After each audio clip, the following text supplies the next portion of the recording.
ইতিহাসের পাতায় এমন এক বিজেতার নাম খোদাই করা আছে যার নাম শুনলে একসময় থরথর করে কাঁপত অর্ধেক পৃথিবী।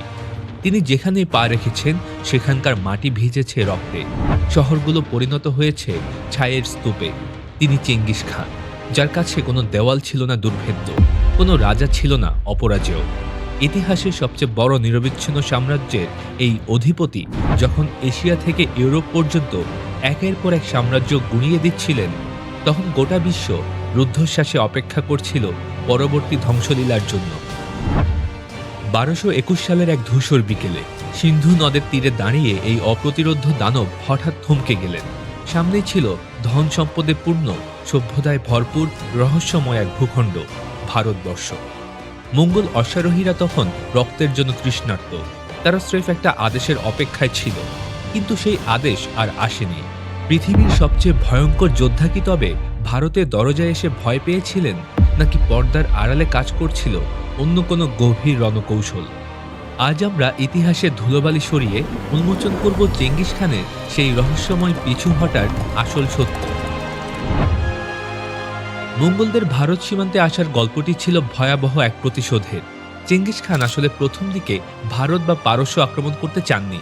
তার প্রধান লক্ষ্য ছিল চীন।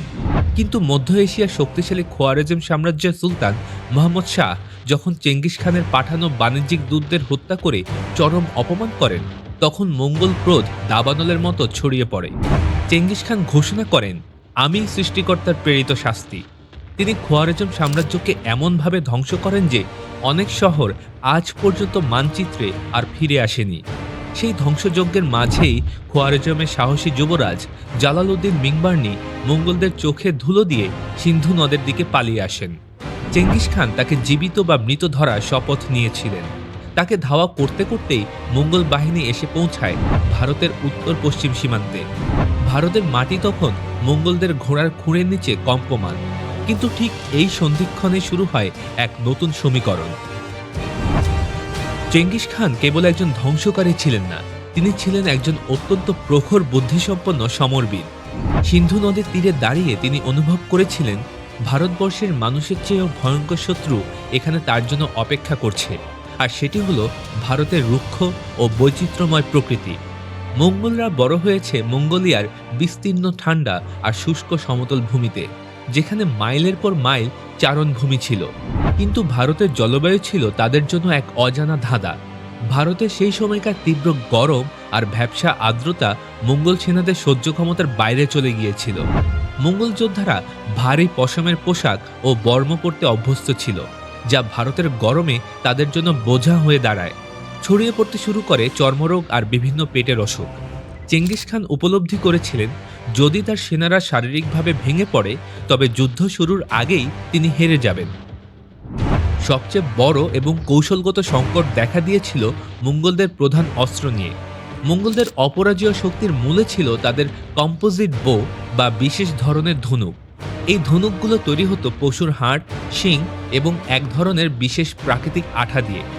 এই আঠা শুষ্ক আবহাওয়ায় ইস্পাতের মতো শক্ত থাকত, কিন্তু ভারতের অতিরিক্ত আর্দ্রতা ও বর্ষার স্যাঁতস্যাঁতে পরিবেশে সেই আঠা গলতে শুরু করে। এতে ধনুকের টান দেওয়ার ক্ষমতা বা টেনশন নষ্ট হয়ে যায়। যে ধনুকের সাহায্যে মঙ্গলরা কয়েকশো গজ দূর থেকে লক্ষ্যভেদ করতে পারত, সেই প্রধান অস্ত্রই অকেজো হয়ে যাওয়ার উপক্রম হয়। একজন বিচক্ষণ সেনাপতি হিসেবে চেঙ্গিস খান জানতেন, অস্ত্র ছাড়া যুদ্ধক্ষেত্রে যাওয়া মানে নিজের সেনাবাহিনীকে আত্মহত্যার মুখে ঠেলে দেওয়া। মঙ্গল সেনাবাহিনী মানেই ছিল ঘোড়ার মিছিল। এক একজন মঙ্গল সৈন্যের সাথে থাকত অন্তত 5টি থেকে 7টি করে ঘোড়া, যাতে তারা ক্লান্ত না হয়ে দীর্ঘ পথ পাড়ি দিতে পারে। কিন্তু ভারতের ভৌগোলিক বাস্তবতা ছিল তাদের জন্য একদমই প্রতিকূল। ভারতের উত্তর পশ্চিমাঞ্চলে ঘন জঙ্গল আর কর্দমাক্ত কৃষিজমিতে সেই বিশাল অশ্বারোহী বাহিনী চালানো ছিল একদম কঠিন। মঙ্গোলিয়ার মতো মাইলের পর মাইল খোলা তৃণভূমি এখানে ছিল না। বিশাল বাহিনীর হাজার হাজার ঘোড়ার জন্য পর্যাপ্ত ঘাস বা চারণভূমি না থাকায় রসদ সংকট দেখা দেওয়ার সম্ভাবনা তৈরি হয়। মঙ্গলরা ছিল অশ্বারোহী যুদ্ধের সম্রাট, আর ঘোড়া ছাড়া মঙ্গলরা ছিল ডানাকাটা পাখির মতো অসহায়। সিন্ধু নদের ওপারের গহীন জঙ্গল যেন মঙ্গলদের নিঃশব্দে সতর্ক বার্তা দিচ্ছিল। মঙ্গোলরা যখন সিন্ধু নদে পৌঁছায় তখন ছিল গ্রীষ্মের শেষ এবং বর্ষার শুরু। মঙ্গোলরা মরুভূমি আর সমতলের রাজা ছিল, কিন্তু উত্তাল নদী পার হওয়া ছিল তাদের জন্য এক দুঃস্বপ্ন। সিন্ধু নদ তখন বর্ষার জলে ফুলে ফেপে উঠেছে। চেঙ্গিস খান দেখলেন, যদি একবার তারা ভারতের গভীরে ঢোকেন এবং পেছনে এই বিশাল নদীগুলো বর্ষার কারণে যাতায়াতের অযোগ্য হয়ে পড়ে, তবে তাদের পালানোর বা রসদ পাওয়ার আর কোনোই পথ থাকবে না। তিনি কখনোই নিজের বাহিনীকে কোনো প্রাকৃতিক ফাঁদে ফেলতে চাইতেন না। ইতিহাসবিদ রেনে গ্রুসেটের মতে, মঙ্গোলরা প্রকৃতিকে শত্রু হিসেবে পেলে সাধারণত যুদ্ধ এড়িয়ে চলত। তৎকালীন ভারতের রাজনৈতিক পরিস্থিতিও ছিল মঙ্গোলদের ফিরে যাওয়ার একটি বড় কারণ। দিল্লি সিংহাসনে তখন সুলতান শামসুদ্দিন ইলতুৎমিশ। তিনি ছিলেন অত্যন্ত ধূর্ত ও বিচক্ষণ।